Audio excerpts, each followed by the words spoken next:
गणों सहित वीरभद्र द्वारा दक्ष यज्ञ का विध्वंस, दक्षवध, वीरभद्र का वापस कैलाश पर्वत पर जाना, प्रसन्न भगवान शिव द्वारा उसे गणाध्यक्ष पद प्रदान करना। ब्रह्मा जी बोले, सभी शत्रुओं के विनाशक महाबलवान वीरभद्र भगवान विष्णु के साथ युद्ध में सभी प्रकार के दुखों को दूर करने वाले भगवान शंकर का अपने हृदय में ध्यान करके दिव्य रथ पर आरूढ़ होकर बड़े महान अस्त्रों को लेकर सिंह के समान गर्जन करने लगे। बलशाली विष्णु भी अपने योद्धाओं को उत्साहित करते हुए महान शब्द करने वाले अपने पांचजन्य नामक शंख को बजाने लगे। उस शंख की ध्वनि को सुनकर जो देवता पहले युद्ध भूमि छोड़कर भाग खड़े हुए थे वे तत्क्षण लौटकर आ गए। तब सेना सहित समस्त इंद्र आदि लोकपाल सिंह गर्जना करके वीरभद्र के गणों के साथ युद्ध करने लगे। उस समय सिंहनाद करते हुए गणों एवं लोकपालों के बीच भयंकर घंघोर द्वंद्व युद्ध छिड़ गया। इंद्र नदी के साथ युद्ध करने लगे, अग्नि अश्मा के साथ और बलशाली कुबेर कुष्मांडपति के साथ युद्ध करने लगे। तब इंद्र ने 100 पर्व वाले ब्रज से नंदी पर प्रहार किया। नंदी ने भी त्रिशूल से इंद्र की छाती में प्रहार किया। बलवान इंद्र और नंदी दोनों एक दूसरे को जीतने की इच्छा से अनेक प्रकार के प्रहार करते हुए परस्पर प्रीतिपूर्वक लड़ने लगे। अत्यंत क्रोधयुक्त अग्नि से अपनी शक्ति से अश्मा पर प्रहार किया तथा उसमें भी अग्नि पर बड़े वेग से तीक्ष्ण धार वाले त्रिशूल से प्रहार किया। गणों में श्रेष्ठ यूथपति महालोक प्रीतिपूर्वक शिवजी का ध्यान करते हुए यमराज के साथ घंघोर युद्ध करने लगे। महान बलशाली चंड आ करके निश्रुति को तिरस्कृत करते हुए बड़े बड़े अस्त्रों से उनके साथ युद्ध करने लगे। महाबलवान मुंड भी त्रिलोकी को विस्मित करते हुए अपनी उत्तम शक्ति से वरुण के साथ युद्ध करने लगे।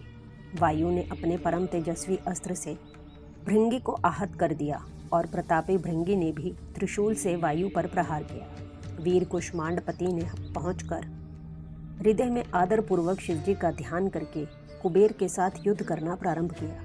महान भैरवीपति योगिनियों के समूह को साथ लेकर समस्त देवताओं को विदीर्ण करके विचित्र रूप से उनका रक्त पीने लगे। क्षेत्रपाल श्रेष्ठ देवताओं का भक्षण करने लगे और काली भी उन देवताओं को विदीर्ण कर रक्त पीने लगी। तब शत्रुओं का संहार करने वाले भगवान विष्णु उनके साथ युद्ध करने लगे और उन्होंने 10 दिशाओं का दग्ध करते हुए वेगपूर्वक अपना चक्र फेंका। चक्र को वेगपूर्वक आते हुए देखकर बलवान क्षेत्रपाल ने सहसा वहां पहुंचकर उस चक्र को ग्रसित कर लिया। शत्रुओं के नगर को जीतने वाले भगवान विष्णु ने अपने चक्र को ग्रसित हुआ देखकर उसके मुख को मसलकर उस शत्रु को मुख से चक्र को उगलवा लिया। तब संसार के एकमात्र स्वामी महानुभाव तथा महाबलवान भगवान विष्णु अत्यंत कुपित हो उठे। वे क्रोधित होकर अपने चक्र तथा अनेक प्रकार के अस्त्रों को लेकर उन अस्त्रों से उन महावीर गणों के साथ युद्ध करने लगे।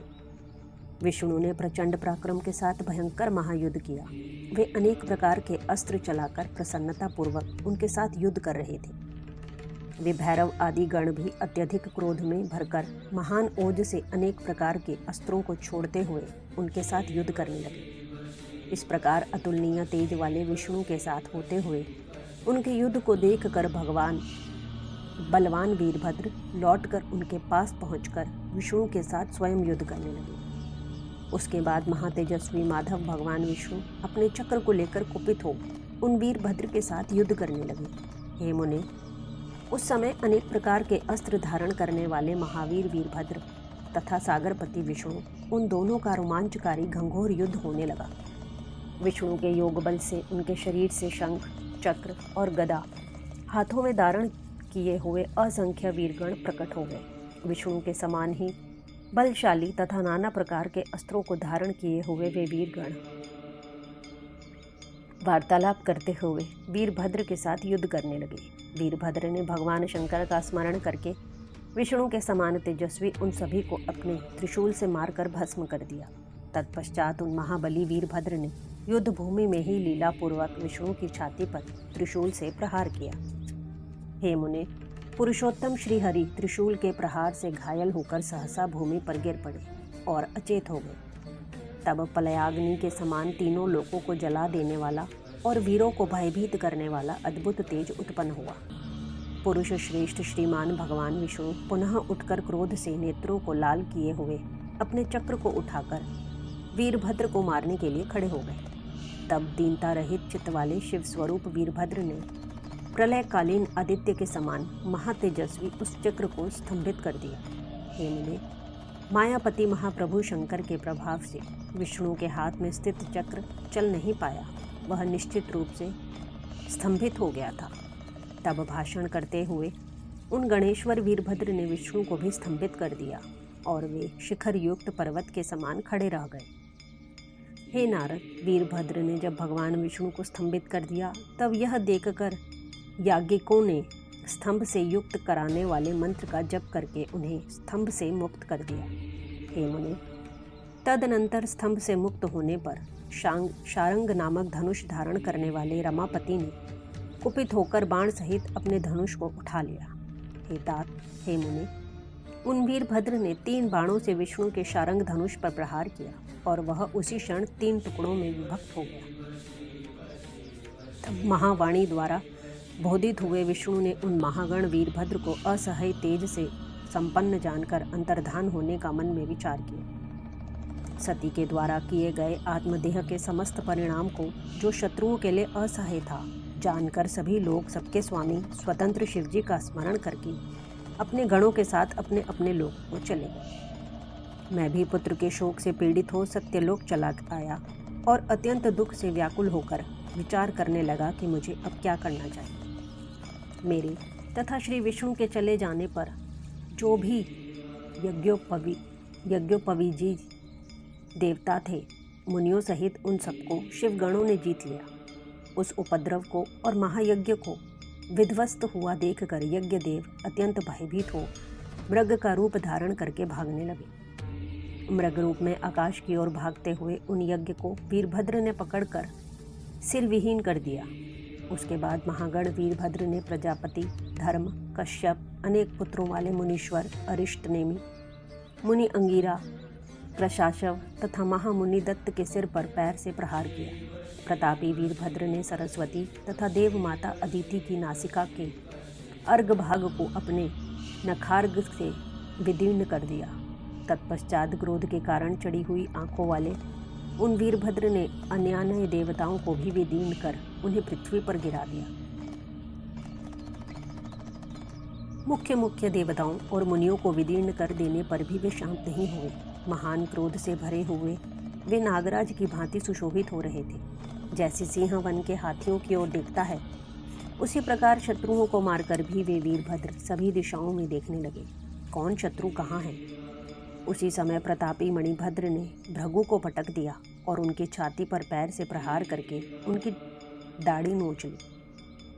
चंड ने बड़े वेग से पुषा के दांत उखाड़ लिए, जो पूर्व काल में महादेव जी को दक्ष द्वारा शाप दिए जाने पर दांत दिखाकर हंस रहे थे। नंदी ने भग को रोषपूर्वक पृथ्वी पर गिरा दिया और उनकी दोनों आंखें निकाल ली, जिन्होंने शिव को शाप देते हुए दक्ष की ओर नेत्र से संकेत किया था।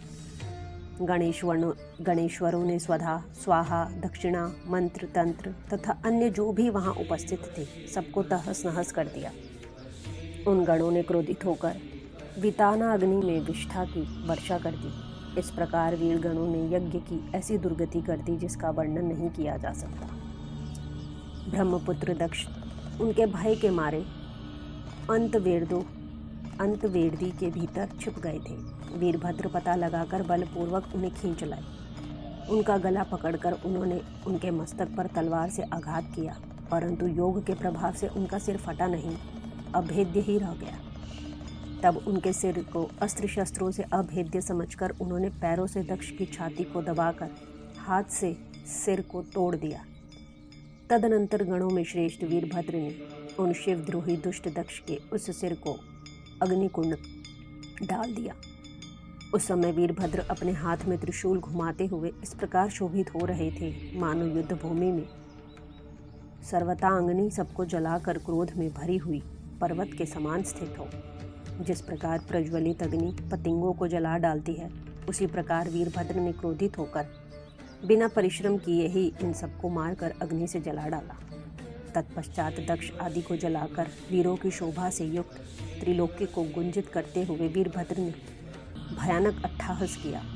तदनंतर वहाँ गणों सहित वीरभद्र के ऊपर नंदनवन की दिव्य पुष्प वृष्टि होने लगी। शीतल, सुगंधित तथा सुखदायक हवाएं धीरे धीरे बहने लगीं और उसी के साथ देवताओं की दुंदुभियां बजने लगीं।